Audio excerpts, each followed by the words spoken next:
नमस्कार। Political pitch पर आप सभी लोगों का स्वागत है। क्या संदेश खाली ममता सरकार की विदाई की कहानी लिख रही है?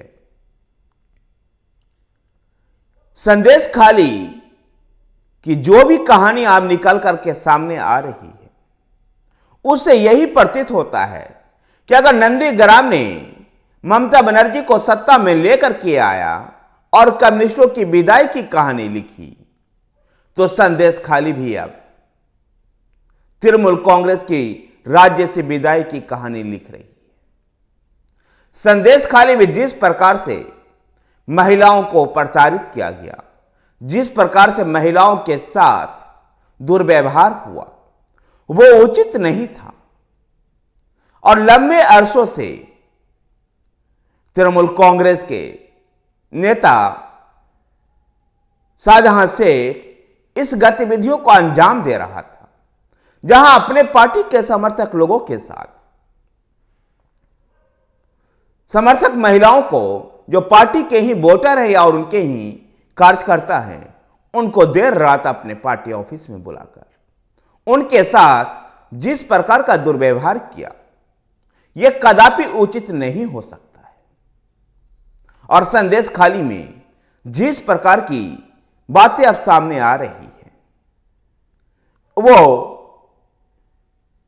अचंभित करने वाली घटनाएं हैं। यद्यपि ममता बनर्जी, जो कि वहां के मुख्यमंत्री है, पहले पूरे संदेश खाली की घटना पर ही पर्दा डालने का प्रयास करती दिखाई दी, जहां उन्होंने कहा कि भारतीय जनता पार्टी बेवजह का मुद्दा बना रही है। लेकिन बाद में जब बंगाल हाईकोर्ट ने, कलकत्ता हाईकोर्ट ने जब बंगाल के ममता बनर्जी सरकार को फटकार लगाई, तब शाहजहां शेख को गिरफ्तार किया गया है। शाहजहां शेख की गिरफ्तारी पर भारतीय जनता पार्टी ने कहा है कि उनको पॉलिटिकल संरक्षण देने के लिए यह गिरफ्तारी की गई है। और शाहजहां शेख की जिस प्रकार की भाग मार रही है, उसको देखते हुए भारतीय जनता पार्टी के राष्ट्रीय प्रवक्ता सुधांशु त्रिवेदी ने इस तरह की बातें कही है। संदेश खाली में जो भी कुछ अब निकलकर सामने आ रहा है, यह ऐसा प्रतीत हो रहा है कि नंदीग्राम से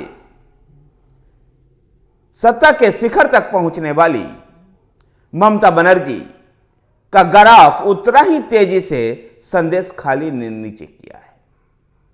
और कहीं संदेश खाली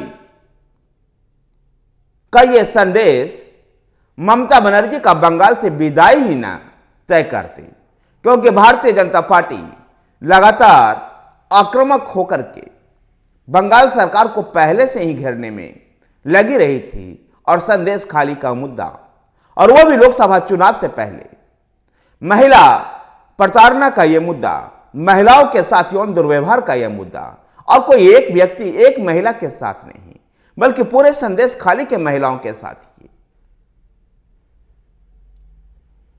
जिस प्रकार की विभत्स घटना हुई है, उसको लेकर के भारतीय जनता पार्टी काफी सक्रिय नजर आ रही है और बैकफुट पर नजर आ रही है ममता बनर्जी।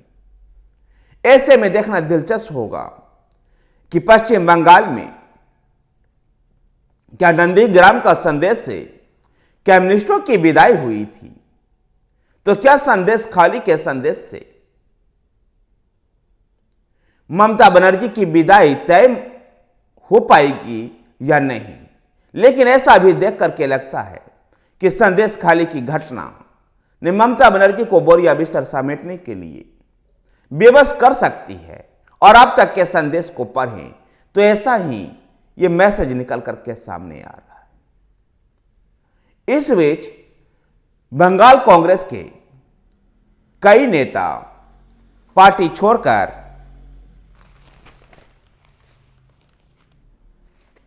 कांग्रेस पार्टी को छोड़कर भारतीय जनता पार्टी में जा रहे हैं। शंकर बनर्जी और सिद्धार्थ मजूमदार, जो कांग्रेस के दिग्गज नेताओं में शुमार होते हैं, उन्होंने कांग्रेस पार्टी छोड़कर भारतीय जनता पार्टी में जाने का फैसला किया है। तो कोलकाता के प्रसिद्ध शिशु रोग विशेषज्ञ डॉक्टर सौमित्री दत्त ने भी भाजपा का दामन थाम लिया है।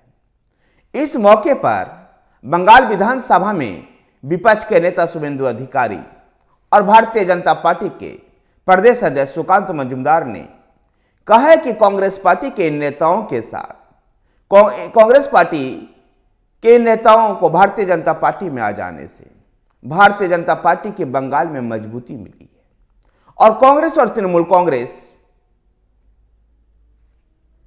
कांग्रेस का जो गलत राजनीति जो चल रही है उसको तोड़ने में इन नेताओं से मजबूती मिलेगी।